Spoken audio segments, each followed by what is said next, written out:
અંકલેશ્વર પાલિકા વેરો નહીં ભરપાઈ કરતા 27 નળ અને ડ્રેનેજ કનેક્શન કાપ્યા તો 11 કોમર્શિયલ એકમ સીલ કર્યા છે।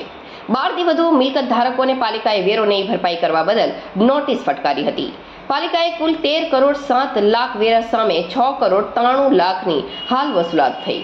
બાકીના 6 કરોડ 42 લાખના વેરા માટે પાલિકા દ્વારા કડક કાર્યવાહી શરૂ કરાઈ છે। વહીવટી 12 વોર્ડમાં 4 ટીમ દ્વારા હાલ કડક વસૂલાત શરૂ કરી છે। 31 માર્ચ સુધીમાં વેરો નહીં ભરપાઈ કરો તો પેનલ્ટી સાથે વસૂલાત થશે। અંકલેશ્વર પાલિકા દ્વારા નાણાકીય વર્ષ 2025-26 અંતર્ગત અંકલેશ્વરમાં રહેણાંક કોમર્શિયલ ખુલ્લા પ્લોટ સાથે 34,000થી વધુ મિલકત ધારકો પાસે કુલ 13 કરોડ 7 લાખનો વેરો વસૂલાત કરવાનો હતો। જો કે આ પૈકી હજુ સુધી 12,000થી વધુ મિલકત ધારકોએ વેરો ભરપાઈ કર્યો નથી। પાલિકાએ અત્યાર સુધીમાં કુલ 6,93,000 રૂપિયાની વેરા વસૂલાત કરી છે। જો કે બાકી પડતા 6 કરોડ 42 લાખના વેરા માટે પાલિકા હવે કડક વસૂલાત શરૂ કરતા 12,000થી વધુ મિલકત ધારકોને આખરી નોટિસ ફટકારી છે અને વહીવટી 12 વોર્ડમાં લાઉડસ્પીકર વડે જાહેરાત કરી વેરો ભરપાઈ કરવા અપીલ કરાઈ છે।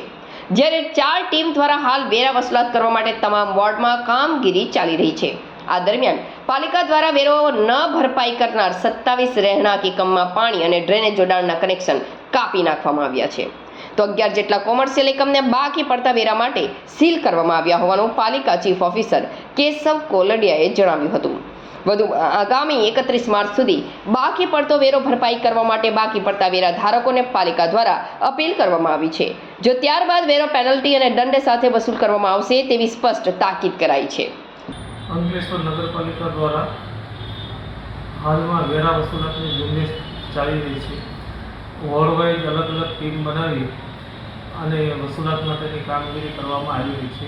અંકલેશ્વર નગરપાલિકાનું કુલ માલ 13 કરોડ 7 લાખ છે અને તેમાંથી કુલ વસૂલાત 6 કરોડ 93 લાખ થયેલી છે, એટલે કે 56% જેવી વસૂલાત થયેલી છે। આ વખતનો અમારો 31 માર્ચ અંતિમ સુધીનો ટાર્ગેટ 80% ઉપર જવાનો છે।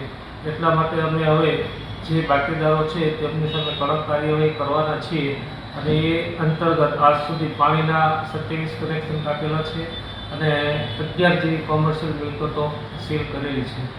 એટલે માર્ચ મહિનાની શરૂઆત થતાં જ આ કાર્યવાહી કડકપણે કરવામાં આવશે અને વસૂલાત માટે નગરપાલિકા આગળ પગલાં લેવાની છે। એ માટે મીડિયાના માધ્યમથી અંકલેશ્વર નગરપાલિકા વિસ્તારમાં રહેતા નાગરિકોને વિનંતી કરું છું કે જે તેમનો ટેક્સ બાકી હોય 31 માર્ચ પહેલાં ભરી દે, અધરવાઇઝ 31 માર્ચ પછી એમાં વ્યાજ અને પેનલ્ટી લાગુ પડશે, એટલે એમને વધારે પૈસા ચૂકવવા પડશે।